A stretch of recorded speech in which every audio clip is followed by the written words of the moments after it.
Welcome friends. જો આજે આપણે ધોરણ 10 ગણિતમાં ત્રીજું ચેપ્ટર જે આપણે જોતા હતા, દ્વિચલ-સુરેખ સમીકરણ યુગ્મ, એનું સ્વાધ્યાય 3.6 આપણે પહોંચ્યા. તો ત્યાંથી આપણે આગળ દાખલા ગણવાના છે. નામનો અર્થ મારે વારંવાર સમજાવવો પડે છે, હજુ સમજાય. દ્વિચલ એટલે જેમાં બે ચલ હોય. કેવા હોય? આવા x y અથવા તો a b. પછી સુરેખ હોય એટલે એની ઘાત 1 હોય, અને સમીકરણ એટલે એના ઇઝ ઇક્વલ ટુ કંઈક હોય, અને યુગ્મ એટલે જોડીમાં હોય. તો આમ દ્વિચલ સુરેખ સમીકરણ યુગ્મમાં એની ઉકેલ માટેની આપણે બધી રીતો શીખી ગયા. હવે આપણે ઉકેલ માટેની રીતો શીખ્યા પછી સ્વાધ્યાયમાં દાખલા એને ગણવાનું જ્યારે આપણે આવશે, આપણી સામે એમના આવશે સ્વાધ્યાય 3.6 ના દાખલા, તો આપણે ત્યારે કેવી રીતે આગળ વધવું એ ખાસ શીખવાનું છે.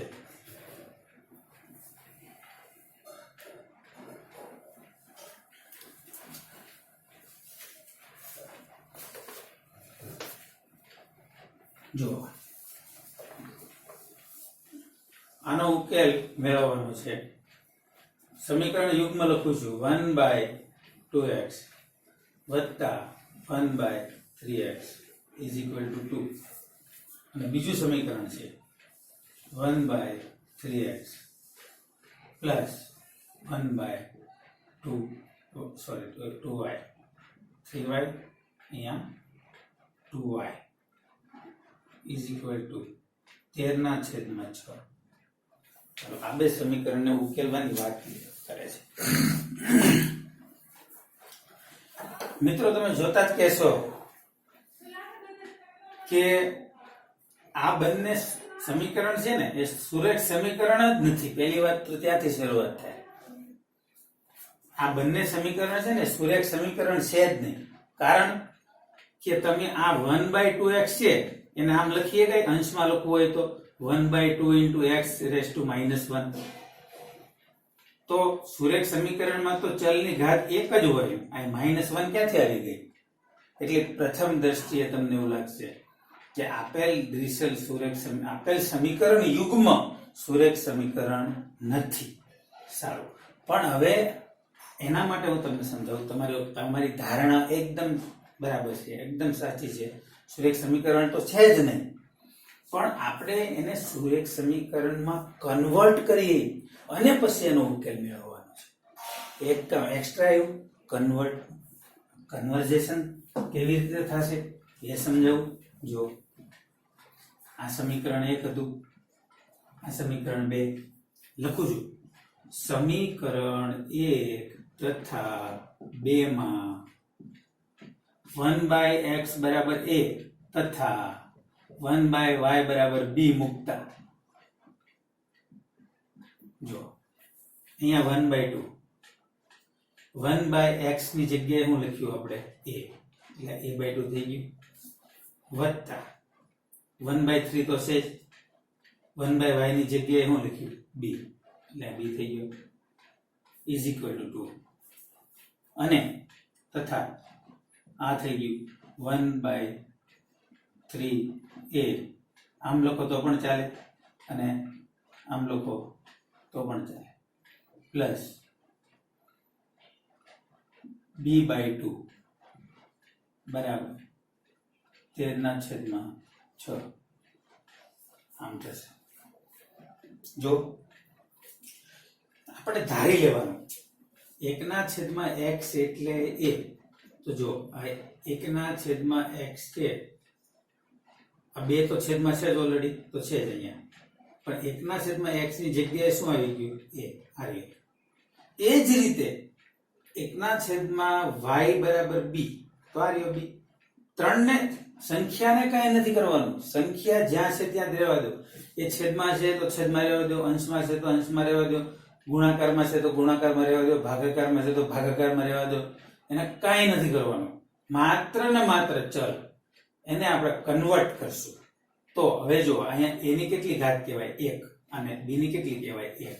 તો આ સમીકરણને આપણે સુરેખ સમીકરણ યુગ્મમાં ફેરવી નાખ્યા.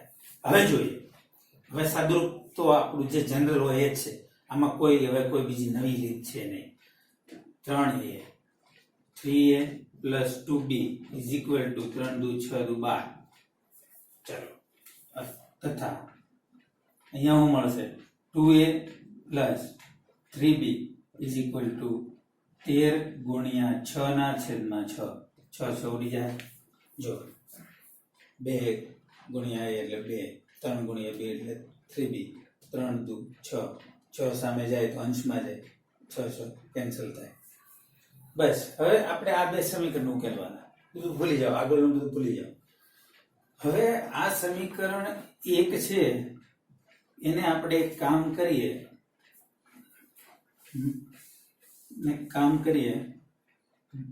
2 વડે ગુણીએ, અને સમીકરણ 2 છે એને આપણે 3 વડે ગુણીએ.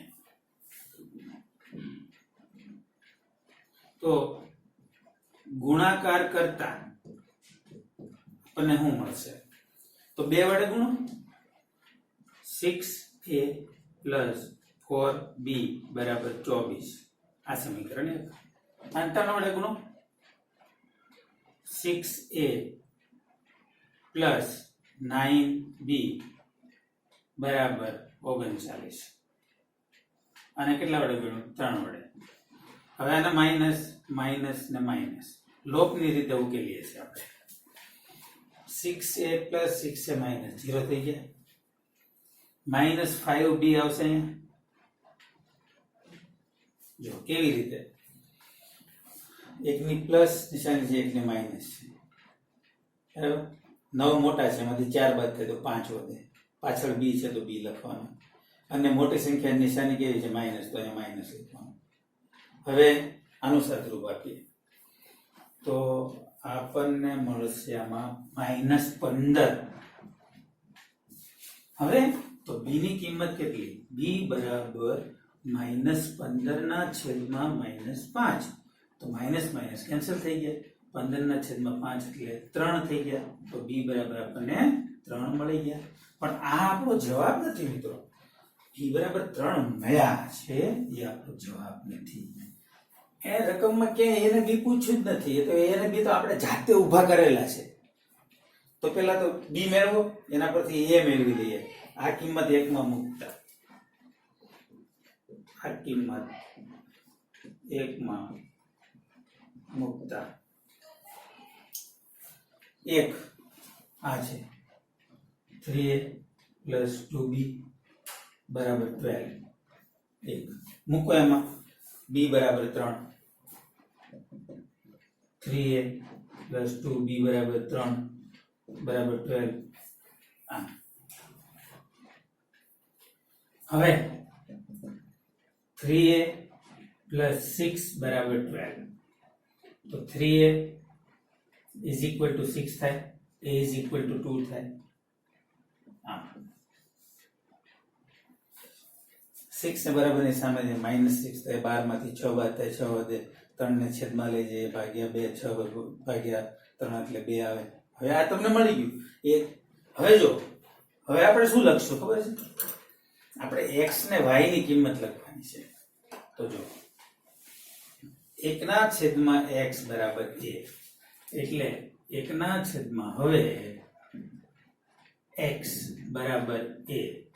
તેથી આવું થાય 1 ના છેદમાં x એટલે a કેટલા છે? 2. બંને બાજુ વ્યસ્ત કરો. બંને બાજુ વ્યસ્ત કરતા x બરાબર કેટલા આવ્યા? 2. 1/2 સોરી, 1/2. અહીંયા આપણે વ્યસ્ત લીધું. 1/x નું વ્યસ્ત શું થાય? x. તો અહીંયા 2 ના છેદમાં કઈ નથી તો x સમજવાનું, અને એનું વ્યસ્ત કરીએ તો 1 અંશમાં આવી જાય ને 2 છેદમાં રહે. એ જ રીતે અહીંયા b ની કિંમત છે 3. તો y ની કિંમત કેટલી મળશે? તે y બરાબર મળશે 1/3. આ જ રીતે કરવાનું જેમ આમાં કર્યું. એની કિંમત 1/x બરાબર a હતો, એમ 1/y બરાબર b છે. b ની જગ્યાએ 3 મૂકો, પછી બંનેને વ્યસ્ત કરો તો આપણને x અને y ની કિંમત મળી અને આ x અને y ની કિંમત છે એ આપણા સુરેખ સમીકરણનો ઉકેલ છે મિત્રો. તો આજે કઈક આપણે આવા દાખલા જોવાના છે. સૌપ્રથમ ફરીથી કહું છું, કોઈ પણ દ્વિસલ સુરેખ સમીકરણ આપેલું હોય એ પ્રમાણિત રૂપમાં ન હોય, માની લો જેમ કે અત્યારે આપણે જોઈએ છે એ બધા પ્રમાણિત રૂપમાં નથી, તો શું કરવું? તો આપણે એને પહેલા પ્રમાણિત રૂપમાં ફેરવવા પડે અને પ્રમાણિત રૂપમાં ફેરવવા માટેની રીત જે છે એ મેં હમણાં તમને કીધી એ રીત. જો બીજો એક દાખલો લઈએ.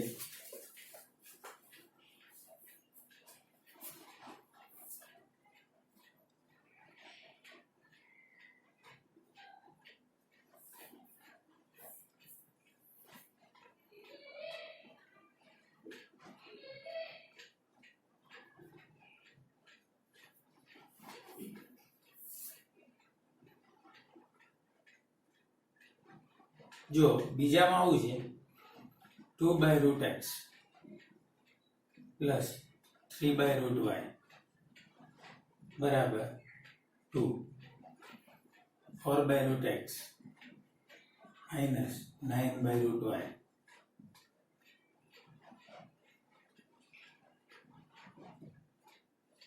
બરાબર -1. તો હવે આ જે છે એમાં આપણે 1/√x બરાબર ધારવું પડે. 1/, હું ગણાવીશ ને, 1/√x બરાબર a ધારી લો તથા 1/√y બરાબર b ધારી લો. તો સમીકરણ કેવા બનશે એ જુઓ. 2a + 3b = 2 અને 4a + 9b = -1. બસ આ બે સમીકરણ બન્યા. એને ઉકેલી અહીંયા એની બીજી કિંમત મૂકો, વ્યસ્ત કરો, પછી વર્ગ કરો એનો, એટલે √x નો વર્ગ કરશો એટલે x મળશે. તો સામે જે આવશે એનો પણ વર્ગ કરવો પડશે એટલે x ની કિંમત મળશે. એ જ રીતે y ની કિંમત મળશે. સારું. હવે ઘણી વખત સમીકરણો એવા હોય, જો અડધું સમીકરણ પ્રમાણિત રૂપમાં હોય અને અડધું પ્રમાણિતમાં ન હોય. એ કેવું હોય વળી? તો એ 3 માં તમને એના દર્શન થશે. 4/x + 3y = 14 અને 3/x ઓછા 4y = 23. તો જો આમાં x અને y ની ઘાત એક એક હોવી જોઈએ. અહીંયા એક y ની ઘાત 1 છે, અહીંયા પણ y ની ઘાત તો 1 છે, પણ x ની ઘાત છે એ અહીં જુદી છે. કેમ? તો કે અંશમાં લઈ જશો એટલે -1 થઈ જશે, અહીંયા પણ -1 થઈ જશે. તો આપણે ખાલી 1/x બરાબર જ એ ધારવાનો છે, y ને ધારવાનો નથી, કારણ કે y છે એના પ્રમાણિત રૂપમાં જ છે. જો અહીં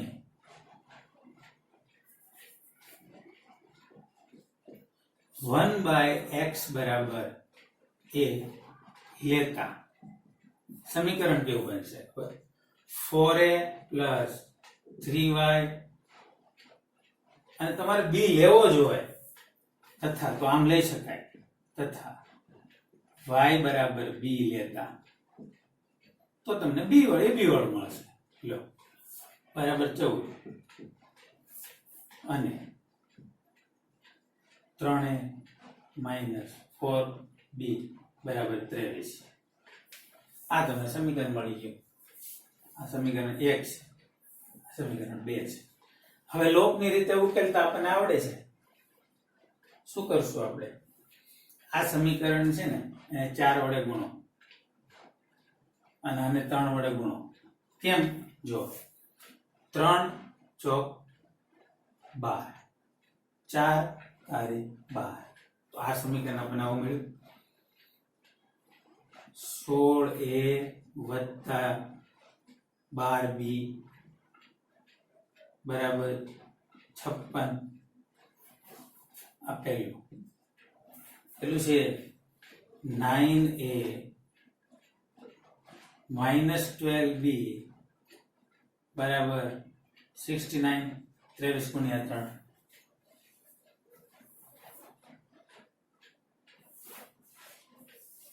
હવે આ સમીકરણ 2 છે. આ નિશાની બદલવાની જરૂર નથી મિત્રો અહીંયા, કેમ કે એકની ઓલરેડી પ્લસ ને એકની માઇનસ તો છે, તો પછી ડાયરેક્ટ કેન્સલ કરો.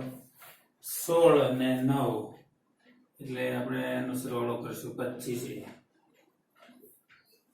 અહીંયા આપણે સરવાળો કરશું 9 ને 6 અંદરના 5 વધ્યા 1 12. તો એ બરાબર આપણને શું મળ્યું? એ બરાબર 125 ના છેદમાં 25 બરાબર શું મળશે? 25 સોરી 25 પંચા 125. તો એ બરાબર 5 મળી ગયા. બસ દાખલો પૂરો થઈ ગયો. હવે એને કોઈ પણ એક સમીકરણમાં મૂકશો એટલે b મળી જશે. જેમ કે આમાં તમે એની કિંમત અહીં મૂકશો એટલે b મળશે, અને a અને b તો પછી જોઈ લેવાના. 5 બરાબર ડાયરેક્ટ જ છે, જે છે તેમાં વ્યસ્ત કરવાની જરૂર નથી. જ્યારે આ x બાય 1/x ની સામે a આવશે ને, બંનેને વ્યસ્ત કરવા પડશે, ત્યારે x ની કિંમત મળશે. આપણે 1/x ની કિંમત નથી શોધવાની, x ની શોધવાની છે. એટલે x શોધવા માટે વ્યસ્ત કરવું પડે. તો આ જ રીતે પેલા દાખલાની જેમ જ થશે.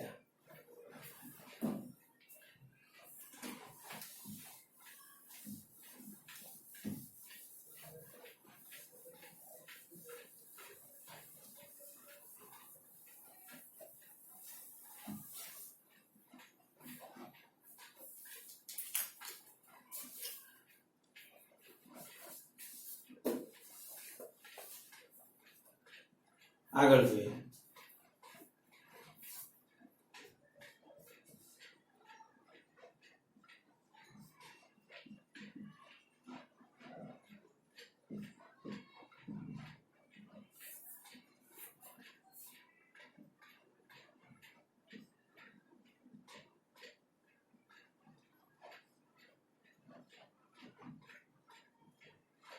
ચાલો, હવે સમીકરણ આવા આપ્યા છે, તો કઈ વાંધો નહીં. જો અહીં 1/x minus a બરાબર a તથા 1/y minus 2 જો છે 1/y minus 2 બરાબર b ધારતા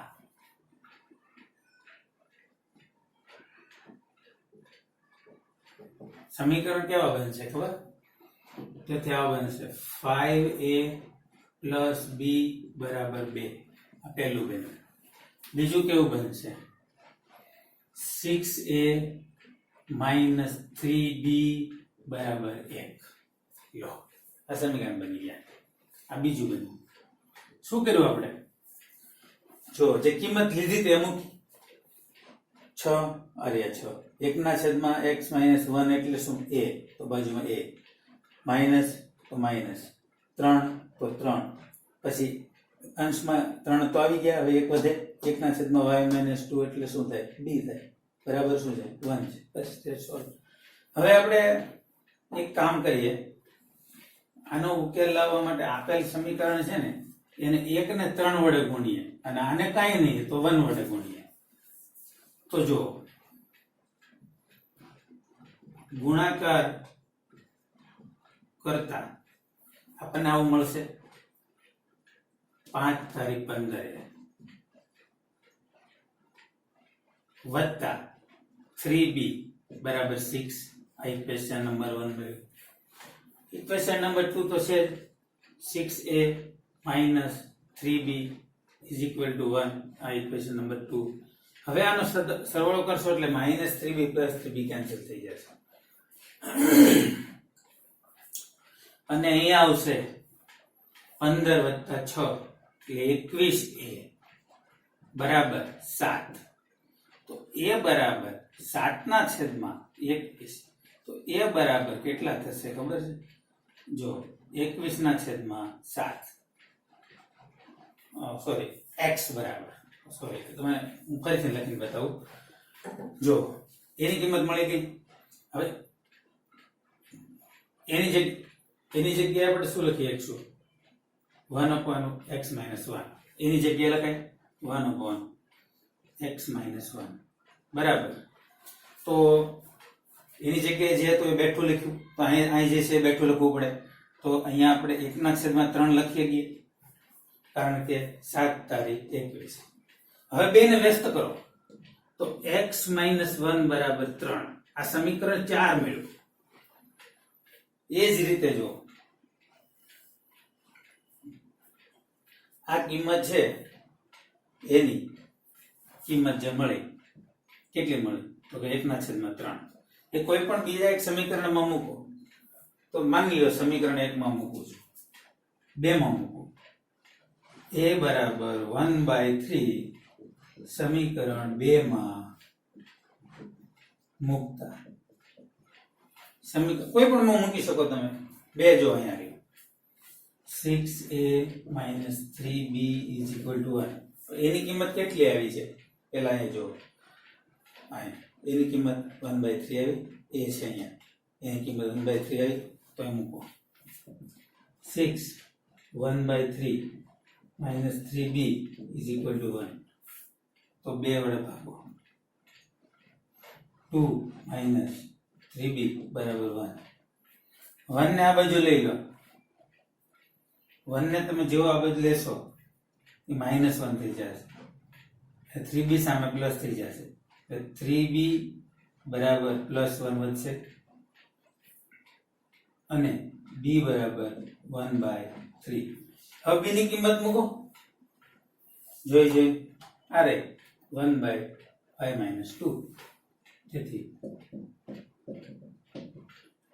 1/y-2 બરાબર 1/3 હતું, તો y-2 બરાબર શું થશે? 3 થશે. આ સમીકરણ 4 મેળવ્યું. હવે આ બે સમીકરણ મળ્યા, સોરી આ ત્રીજું ને ચોથું, એને પાછા ઉકેલો. સમીકરણ 3 સોરી એને ઉકેલવાની જરૂર નહીં પડે, ડાયરેક્ટ કિંમત મળી જશે. જો કેવી રીતે, આપણે x ની કિંમત શોધવી છે તો x બરાબર -1 સામે જશે તો +1 થઈ જશે, x બરાબર 4 અને y-2 બરાબર 3 આપેલા છે, તો -2 સામે જશે એટલે y બરાબર કેટલા થઈ જશે? 5. આ એનો ઉકેલ છે. સમીકરણ નંબર આપવાની જરૂર નથી. અમુક દાખલા એવા આવે છે કે જેમાં આ બે સમીકરણને ઉકેલતા બીજા બે સમીકરણ બને અને એને ઉકેલીએ ત્યારે જવાબ આવે, એટલે મારાથી ભૂલ થઈ. બરાબર, આમાં કઈ કરવાનું નથી આપણે. જો ફરીથી એકવાર જોઈ લો, સમીકરણની અંદર એને પ્રમાણિત રૂપમાં ફેરવવા માટે શું કરવું એ આપણે જાતે વિચારવાનું. છેદ દૂર કરવો તો છેદ 1/છેદ બરાબર a અને 1/છેદ બરાબર b ધારતા આ બે પ્રમાણિત સમીકરણો મળ્યા. તમે જાણો છો એનો લોક રીતે ઉકેલ પણ તમને આવડે છે. એમાં a ની કિંમત મળી, બરાબર, એની કિંમત મળી, એના આધારે આપણે આ કિંમત મૂકી આમાં, તો b ની કિંમત મળે, આ b ની કિંમત મળે. હવે એની જગ્યાએ શું લખાય? 1/x - a, 1/x - a. આ કેટલા હતા? 1/3 = 1/3. તો એનું વ્યસ્ત કરો તો x - 1 1/3 નો વ્યસ્ત શું થાય? 3. x = 4 મળશે. તે જ રીતે અહીંયા જોઈએ તો b ની કિંમત 1/3 મળી, તો b એટલે કોણ? 1/y-2 1/3. y-2 એટલે કેટલા થઈ જાય? વ્યસ્ત કરો, આનો પણ વ્યસ્ત થાય, આનો પણ વ્યસ્ત થાય, તો 3 થાય. તો -2 સામે જાય તો +2 થાય, તો y = 5. તો મિત્રો આ સ્વાધ્યાય જે આપણે જોયું 3.6 એમાં આ જ પ્રકારના દાખલા છે. એની થોડી પ્રેક્ટિસ કરશો તો તમને આવડશે, અને જે દાખલા તમને સમજણ ન પડે એ મને જણાવજો, એટલે આપણે ચોક્કસથી પાછા ગણીશું. ચાલો, થેન્ક યુ ફ્રેન્ડ્સ.